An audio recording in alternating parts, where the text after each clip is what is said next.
तपाईले भाइ भाइ भाइ त्यसो गर न हात लगायो भने हामी फेरि छाड्दिन त हामी त्यसो हुँदैन तिमीले त्यसरी त्यस्तो गर्यो भने फेरि काम हुँदैन नि त्यसो नगर हामीले पुलिस प्रशासन सबै बोलाएको छौँ। अब तपाईहरुलाई के हामी के भन्छौँ भने गल्ती गर्नु भाइ भाइ भाइ भाइ भाइ भाइ भाइ भाइ त्यसो चाहिँ नगर त्यसो नगर हात त्यसो नगर यहाँ बसेर बस्नु पर्यो बसेर कुराकानी गरौँ। त्यसो बवाल चाहिँ नगर भाइ। सबै थाहा छ मैले त मैले बेरै गरेको छुइनँ भन्थिस् नि त। कहिले बेरै गरेको छैन मैले किन भन्थिस् पहिले पनि तँलाई मैले एकचोटि मैले कयसर नै हिँडेको थिइस्। तर मैले वहाँनिर गाउँ ओडामा तँलाई मैले मिलेर बसौँ नानीहरूको भविष्य नबिगारौँ भन्दाखेरि तैँले हुन्छ मिलेर बस्छु भने 15 दिन पछाडि तँ यसैलाई फोन गर्ने होइन सिम लुकाएर यसैलाई फोन गरेको थिइस्। यसैलाई हो यसैलाई फोन गरेको थिएँ। लभ म्यारेज होइन तपाईँहरूको पनि पहिला बहिनी होइन नि साथी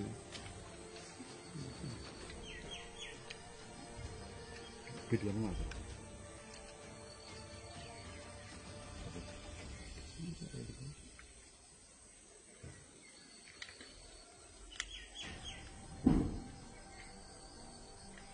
यो फर्म चाहिँ तपाईँकै हो? यो फर्म पनि तपाईँको हो कि कसो के गर्नुहुन्छ तपाईँको फर्म? ट्र्याक्टर त्यो के चलाउनु? ट्र्याक्टर चलाउँदै हुनुहुन्छ? अहिले पनि चलाउँदै हुनुहुन्छ कि चलाउनु भएको छैन? बोलाउनु मान्छे निस्किनु बोलाउनु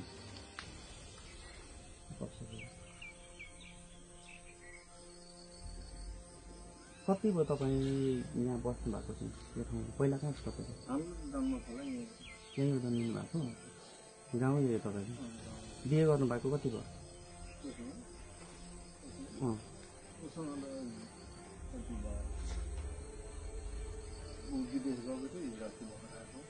त्यो त विदेश पठाउनु भएको छ तपाईँले नै होइन? कति भयो यहाँ आउनु भएको छ? एक हप्ता कि एक महिना?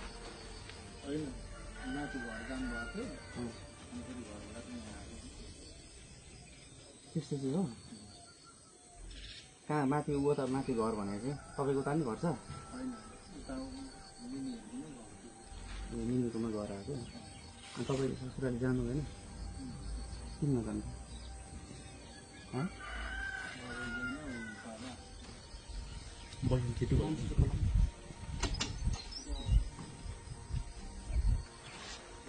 रिनाजी तपाईँ होइन?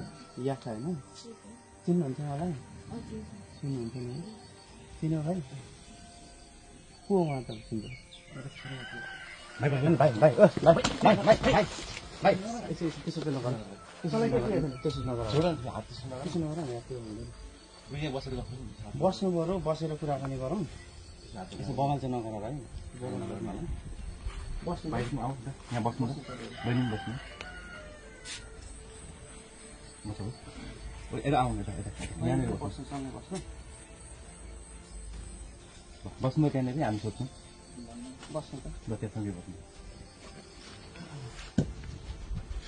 अलिकति क्लोजमै बस्नु बहिनीले आफ्नो स्क्रिनमा नै तारा होइन?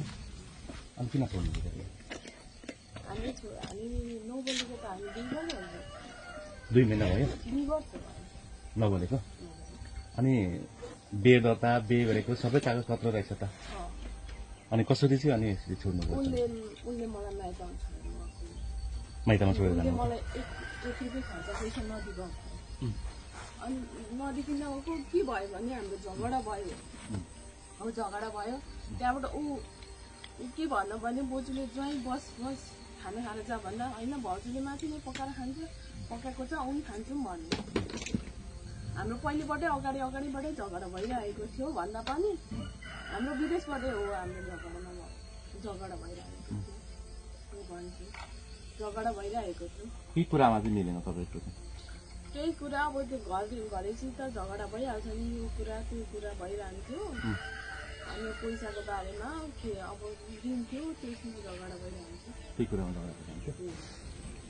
अनि तपाईँले घरै छोडेर हिँड्नुपर्ने बाटो कति के आयो? अब दिमागतिर पनि त्यही त हो नि, घर छोडिहाल्यो। अब छोरी मान्छे गल्ती भइहाल्छ। अब के भन्नु, अब अलिक क्लोज आउँछ तपाईँ। छोड्ने बाटो छ। अब यसरी बालबच्चा पनि त छ होला नि त होइन?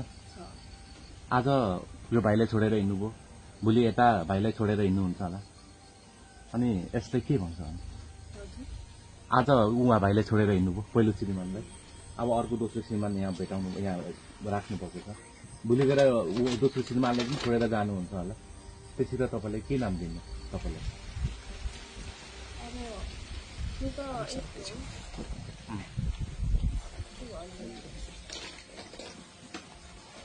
अनि यसरी जीवन चल्छ भाइ? चल्दैन।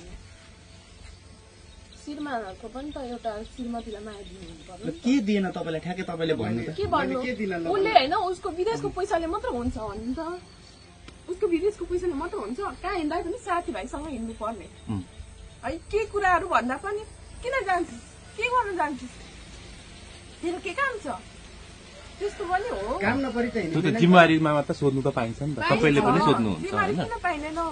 अनि म गेर्छु, कटिङ सिक्छु न, पार्लर सिक्छु न, किन सिक्ने? अब व्यवहार चलाउने चाहिँ मै हो, उसलाई विदेश पठाउने भने मै हो। तपाईँले परिवार धान्नु पर्यो, कति पठाइदिनु हुन्थ्यो महिनामा खर्च? महिनामा होइन 3 महिनामा अरिन्थ्यो। कति पठाइदिनु हुन्थ्यो? 10,000 कहिले 15,000 ऋण तिर्थे म। 10,000 एकचोटि मात्रै पठाएको छु तपाईँ, मसँग सबै कागज छ। दिनका न त ऋण मात्र, मलाई मात्र खर्च पठाइदिएको चिन्नुहोस् नि। महिना पछि पठाएको छु नि त, 1-1.5 महिना भयो, 1-2 महिना पछाडि पठाउँछु भन्दा पनि तँलाई त मैले तँलाई म 2 महिना पछाडि पठाउँछु भन्दा धेरै पठाइदिएको छु नि त। विदेशमै फोन गर्दिस् नि, अहिलेबाट सुनेको होइन तैँले? सुन्न त सुनेको हो कि, तर तिमीहरू त विदेश गएपछि त मैले कसरी आउने? विदेशमै लाउँथिस् त, म आउँथेँ नि त। यता सरहरूलाई त मैले पहिल्यै कन्ट्याक्ट गरेको थुप्रो भयो, यहाँ सरहरू मार्फतै यहाँ तँलाई भेटाएको अहिले। त्यही पैसा कति खाएको छ त्यही बिल दिखा। ओ ठिक छ, तिरौला विदेश तिरौला तेरो पैसा केही ठुलो कुरो विदेश तिरौला भन्ने त हुँदैन त यहाँ त। मेरो जिन्दगी त बर्बाद अब यता अब भाइले पनि त यसरी बिहे गरेको छ नि त होइन? अब भाइले जस्तै अर्काको श्रीमती उठाएपछि त तिर्नुपर्छ भन्ने त होला नि त जारी होइन? अब जारी तिर्नुपर्छ भनेपछि अब भाइको त सिधी सम्पत्ति बहिनीको नाममा रहेछ होइन? अब त्यति मात्रै नभएर अब तपाईँले पनि अर्काको श्रीमती ल्याइसकेपछि तपाईँले पनि केही जिम्मेवारी चाहिँ भार पर्छ होइन? अब भाइले अहिले भर्खरै मुद्दा हाल्यो भने तपाईँहरू जेल जानुहुन्छ दुईजना। 7 वर्ष 7 वर्ष तपाईँहरूको जेल जीवन बिताउनुपर्छ दुईजना, त्यसमा पनि तपाईँले सँगै बस्नु पाउनु, भिन्नै बस्नुपर्छ होइन? अब त्यसरी तपाईँहरू अगाडि जानुहुन्छ कि अब भाइको पैसा श्री सम्पत्ति कति छ बहिनीको नाममा होइन? त्यस पछाडि भाइले कति चाहिँ अब जारी उठाउँछ त्यो त तपाईँले दिनुपर्ने हुन्छ होइन? त्यसमा के छ तपाईँको?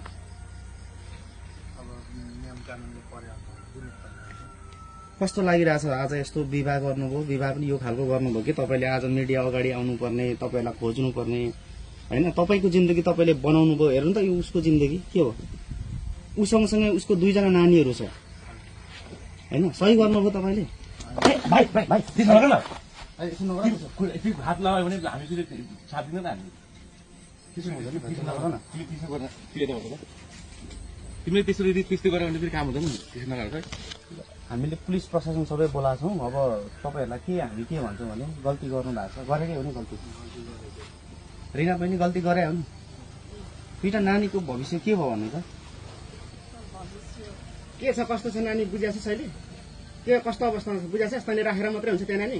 म लान्छु भन्दा लान दिस् तैँले नानी? अस्ति त बाजे बिरामी प्रेसरले हानेर भनेर झरेको थिएछ अरे त। अस्ति म घरमा नि गएको थिएँ तँलाई लिनु भनेर। बाजे बिमारी बाजेको त मुख बाङ्गिया छ भन्थ्यो अरे। कहाँ बाङ्गिएको छ? बाङ्गिएको रह नि होइन? यही होइन बाङ्गिएको बाजेको मुख? अनि पहिलेबाटै थाहा थियो योसँग म बिहे गरेको भनेर थाहा थियो नि त, सबलाई थाहा थियो। मैले त मैले बिहे गरेको छुइनँ भन्थिस् नि त। कहिले बिहे नै गरेको छैन मैले किन भन्थिस्? पहिले पनि तँलाई मैले एकचोटि तँ यसरी नै हिँडेको थिइस्, तर मैले वहाँनिर गाउँ ओडामा तँलाई मैले मिलेर बस्नु, नानीहरूको भविष्य नबिगारौँ भन्दाखेरि तैँले हुन्छ मिलेर बस्छु भने 15 दिन पछाडि तँ यसैलाई फोन गर्ने होइन, सिम लुकाएर यसैलाई फोन गरेर थिइस्? हो नि, यसैले हो? यसैलाई फोन गरेको थिएँ। लभ म्यारिज होइन तपाईँहरूको पनि पहिला बहिनी? लभ म्यारिज हो। उहाँसँग फेरि पछि लभ पर्यो? उसँग लभ गरेको। कसरी लभ पर्यो तपाईँको? दुईटा नानीका आफ्ना छ, श्रीमान हुनुहुन्छ, अनि कसरी तपाईँको लभ पर्यो फेरि पनि? तपाईँको नाममा कति छ प्रपर्टी उहाँको? मैले चलाएको। सिधा गर्न घडेरी के छ भाइ भने एउटा तिम्रो यता घडेरी होइन नि, पैसा मैले चलाएको 2 लाख मात्र हो नि। तैँले 2 लाख मात्रै चलाएको 2 लाख होइन नि, 50 मैले फिर्ता गरेको नि, 1.5 लाख मात्र छ। कता फिर्ता गरिस् या के गरिस् त्यो तैँले राखेको, मैले मान्छे पनि खोजेको, तैँले कहाँ राखेछस्? मान्छे मैले पाएन, त्यो त मलाई जग्गा चाहियो नि, तैँले राखेको नि। मलाई त्यो अरू मलाई केही थाहा छैन, मलाई जग्गा चाहिन्छ, कहाँ छ के छ मलाई अहिलेसम्म थाहा छैन। म खोज्दा पनि त्यो मान्छे भेटिनँ, पोस्टकोमा राखेछस् के गरेछस् मलाई थाहा छैन। जग्गा चाहिँ किनेको छु भनेको छ? जग्गा किनेको होइन सर, किनेर यसले व्यक्ति मान्छेकोमा राखेको छ होइन। अब त्यो मान्छे मैले भेट्न सकिनँ क्या, मैले खोजे पनि धेरै खोजेँ तर मैले भेटिनँ। को हो कसकोमा राखेको छ थाहा भएन? थाहा भएन सर, मैले खोजे धेरै खोजी पनि गरेँ। तँलाई त मैले कति कन्ट्याक्ट गर्न खोजेको, फेसबुकमा फ्रेन्ड रिक्वेस्ट पठाउँदा पनि तैँले ब्लक गर्थिस् गर्दैन। अहिलेसम्म हेर यहाँ टिकटक समेत बन्द छ मसँग। त्यो त मैले टिकटक चलाएको। चलाउँदैन। अब के छ इच्छा बहिनी तपाईँको? के छ इच्छा तपाईँको? के इच्छा हो अब? मलाई अब इच्छा के भन्नु, उसको लाग्यो बरु जाने 7 वर्ष बस्ने नै हो इच्छा अब? कस्तो जेलमा नै? जाने बस्नु। कानुनले त त्यसै भन्छ। अब यत्रो देखिसकेर मिडियाले त देखिसकेछ भने अब त सबै कुरा हुन्छ नि, जाने गएर बस्नु। हामी नबोलेको हामी 2 वर्ष हुन्छ उहाँसँग नबोलेको? उहाँले के गल्ती गर्नु भएर बोल्नु भएन? त्यो हाम्रो खर्च पनि दिएकै रहेछ। म त खर्च खर्च कति खर्च छ लु निकाल्न त भयो त, कति खर्च। श्रीमतीलाई दिएको खर्च दिएको चाहिँ नि घरमा बिल काटेर कसैले राख्दैन क्या बहिनी। परिवारलाई खर्च गरेको तिमीलाई जुत्ता किनिदियो भन्न चाहिँ यति बिल भयो भन्दै कसै व्यक्तिलाई गर्दैछ यसो गर्दैन होइन। त्यो बिल राखेर कसैले बस्दैन, लेखेर राख्दैन, किन परिवार भनेको आफू जस्तो सोचेको हुन्छ मान्छेले। अहिले मोहन भाइ कति खर्च गर्नु उहाँलाई बिल छ? उहाँसँग छैन त बिल। अनि